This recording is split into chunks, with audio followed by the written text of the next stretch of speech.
I'll just have a coffee first. Make sure you're cosy. Oh, there's something really nice about an afternoon coffee, I think, because I'm a bit more alert to the tastes. Hi everyone, welcome back to my channel, or welcome if it's your first time. If you've not been here before, my name's Kat and I've just moved to Perth, Australia, and I make videos on sort of travel, moving across the country, and just lifestyle bits and bobs and whatever I fancy filming. So today I have another little haul. I ummed and ahed about filming this because I really don't want to be sort of pushing out a like buy loads of stuff, consumerism thing. However, with relocating across the world, I have kind of naturally had to buy quite a lot of stuff. Left a lot of things in the UK, only came over with a suitcase and a box. So a lot of the stuff that I have with me, I kind of thought it was going to be a lot warmer than it is, forgetting the fact that we're going into winter. So the temperatures at the moment are basically the same in Perth as they are in the UK at the moment. The UK is going into spring, we're going into autumn. So for the most part, it's mostly been workwear that I've been really struggling with. I can get by on the weekends with the stuff which I brought, but I only brought my sort of coolest, summeriest workwear pieces, which I've just been freezing in. So Jake and I went to a shopping centre last weekend and picked up quite a few bits just to sort of get me through the winter, and I'm really happy with what I've bought actually. It's all very tonal, but yeah, I thought I would show it all to you. So first things first, we've got this cardigan. This one wasn't so much for work, it was for casual wear, but also a lot of the time we'll go out in like a dress, not so much now to be fair, it was more when we'd first arrived, but when it would get cooler in the evenings, I just wanted like a little cropped cardigan. I've tucked it underneath, but it is still cropped, as you can see. Little cropped cardigan to just throw on over dresses that still looks cute, because a lot of the other jackets that I had were a bit big and too warm. So this is perfect, it's so cozy, and I just think it's really cute. So this was from Ghanda. I do still have the tag on actually, because this is the first time I've worn it. I've just checked and it's $50. So not a bad price at all, really like it. Sticking with the non-workwear pieces, there was a couple of other bits that I got. So there's a brand over here called Nude Lucy, and I saw it in quite a few like cute boutique places. And at first I really fell in love with all their stuff, but Jake and I were a bit like, oh, Nude Lucy, like some of the sweaters had Nude Lucy over the front, and I was like, it's just a bit of a weird name, isn't it? Like it's just a bit, I don't know, I don't feel entirely comfortable about having that name like branded across me. So I wasn't sure, but then I just kept seeing them and feeling the quality, and just, it's really nice stuff. So I've got this really cute Cohort sort of loungewear set. So it's in like a really nice nude pink, but nudie pinky cream. Just a crop sweatshirt. It is so soft inside. It's not one of those where it looks like a sweatshirt and then there's like that weird flannel material inside. Super cozy. And then it comes with the shorts, which have pockets and a drawstring inside. For reference, I got these in a size extra small actually, both the bottoms and the top. I would say I wish I'd sized up. I wish I'd got the small in the top, just so that it's a little bit more sort of baggy and cool, whereas it fits me perfectly, but I wanted a bit more like of an oversized fit. But it is so cozy, it's the perfect thing for, it's starting to get a bit too cool for these already, but like in summer when you've come back from the beach and you're a little bit cold, but not cold enough to put on full trackies, I know that I'm going to wear these to death. Next up we have a piece which I have been lusting over since we saw it last winter, as in winter 2019, because it really reminded me of, I think, a Balenciaga sweater that said Sinners over it, or Sinner, and I just really wanted it but could not justify the price. Saw this one and I've just been thinking about it for months and finally bought it, and I've worn it so much already. So again, this is from Ghanda. It's just a black shirt with, I'm hoping you can see, it's an embroidered Ghanda logo that just says Ghanda, S to 1984. I got this in a size 12 because I wanted it to be quite oversized. And this with like black biker shorts, it's quite long, gold jewellery, trainers, sunglasses, I love the look, and it's just so comfy and it's not too warm. This one is one of those sweatshirt materials that's not soft inside, so actually it's not too warm, and I feel like it's nice to have things that you feel like you can just chuck on and not too precious about, whereas the Nude Lucy one, I'm trying to keep it perfect, so I'm a bit more precious about like not eating in it and things like that, and not cooking in it, whereas this I'm happy to just wear all the time, and I really like it. I will say, I don't know if you're from Australia, please comment below and let me know, is Ghanda like a cringe brand to wear?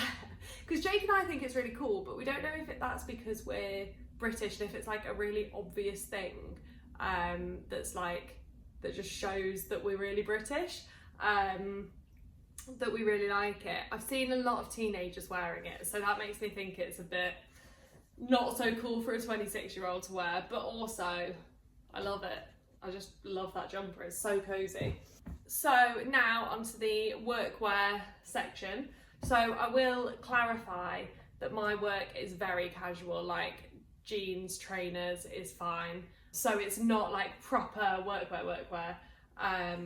But I still like to look a bit smarter. I still go to meetings with fancy people where they're in suits, so I don't want to be completely casual. So first up, we've got this really nice, it's like a really fine knit striped long sleeve top from French Connection. It was extra small and that was in the sale actually. I think that was something, it was something like $25. This is super soft, really like nice, lightweight, not see-through, so you don't have to wear anything underneath it. It's just one of those staples that I know that I will wear for years and years to come.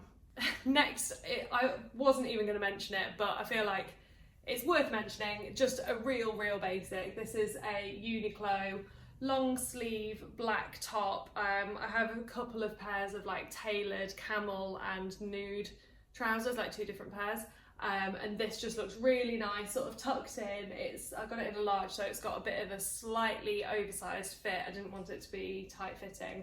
And it's just a good basic, really nice quality. I really like Uniqlo for this, and I'm pretty sure that was $20. So really good price for that.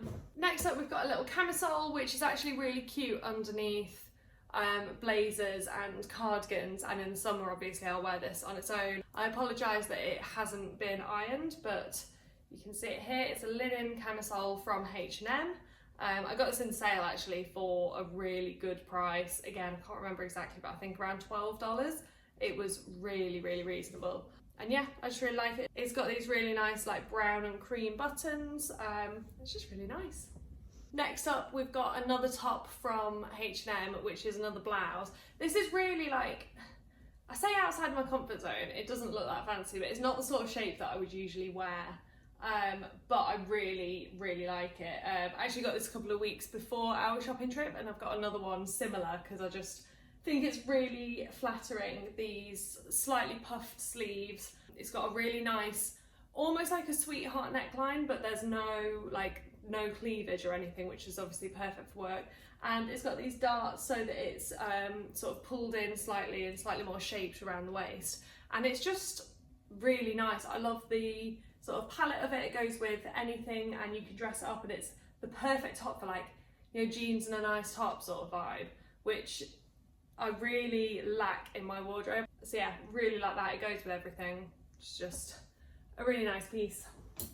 And finally for clothes, we've got this other little top from H&M. See what I mean with the sleeves being sort of inspired by the last one. So these poofy sleeves, we've got elastic around sort of midway through your arm, and then this is a ruched elasticated fabric, so it just fits really nicely. And then on the back, you've got this beautiful little tie that you can tie as a bow just at the top of your back, and it's a fairly low back as well. And again, it's a good jeans and a nice top, really good underneath cardigan, same with the last one. It's got a nice little pop of yellow that you could sort of play on if you had accessories and things, or from afar it does look very neutral and very much in keeping with the other things in my wardrobe. So this is sort of an unexpected piece for me. I feel like it's a bit out there. Some people will be watching this thinking, what? That is the most basic piece, but yeah. So that was all the clothes. I've got some accessories, some shoes, and a bit of skincare. By that I mean I've got one of each. So I got these sunglasses from Ghanda, and I really like them. I was looking for something a bit more. A lot of my sunglasses, I feel like they have a big personality, as in they all sort of tick a box of like looking a bit edgy. I've got some like really big ones with pearls around the outside, like they're all statement sunglasses, I guess you would say. Whereas I wanted some which just weren't statement, they were just sort of, I could wear them to work meetings. It's now something that I've got to think about now that I work in Australia and going to like site meetings where I might be outside. I want to be able to wear my sunglasses and not feel like they're too statementy, and these are perfect. They're like a plastic tortoiseshell with just dark lenses, and they're just really like classic, but still with the tortoiseshell I think have a bit of sort of style and sort of nod to the fashions without being too out there. And they were $20 from Ghanda, so can't really complain. So for shoes, I have got myself another pair of winter boots.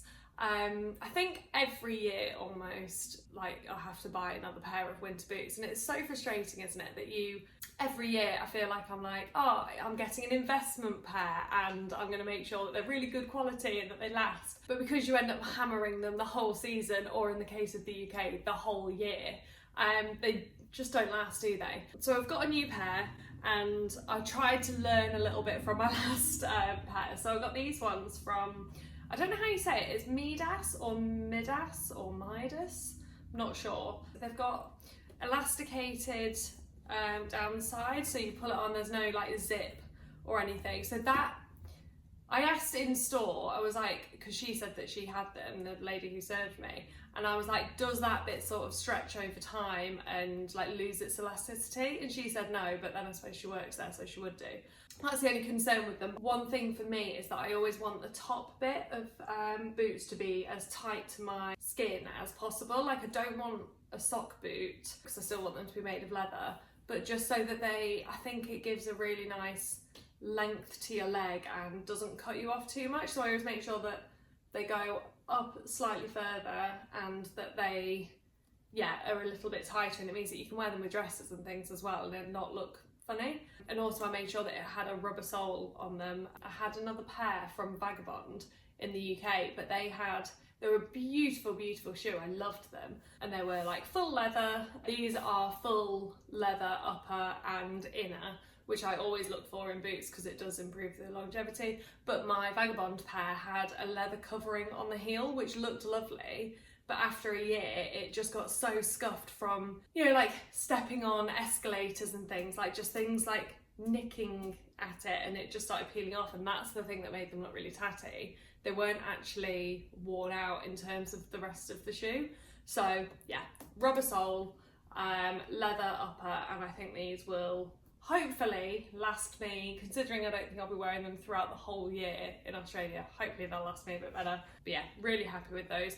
They're the Kleo boot. I believe they were $225, but at the time they had 20% off. So I paid, what, 180-ish for them.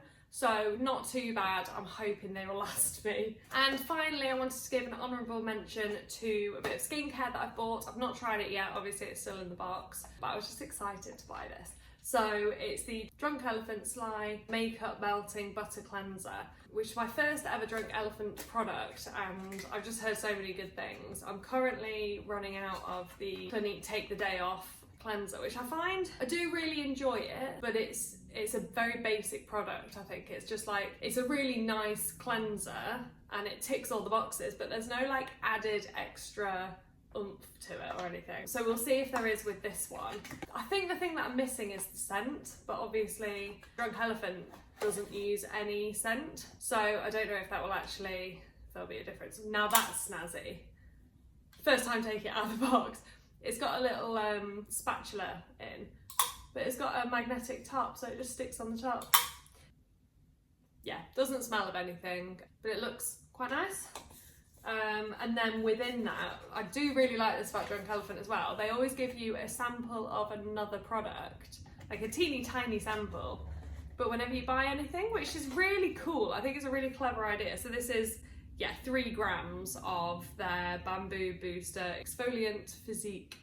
So a physical exfoliant. I'm not a great fan of physical exfoliant. That's really interesting. It's got like a, I don't know how that's going to work. Have a look.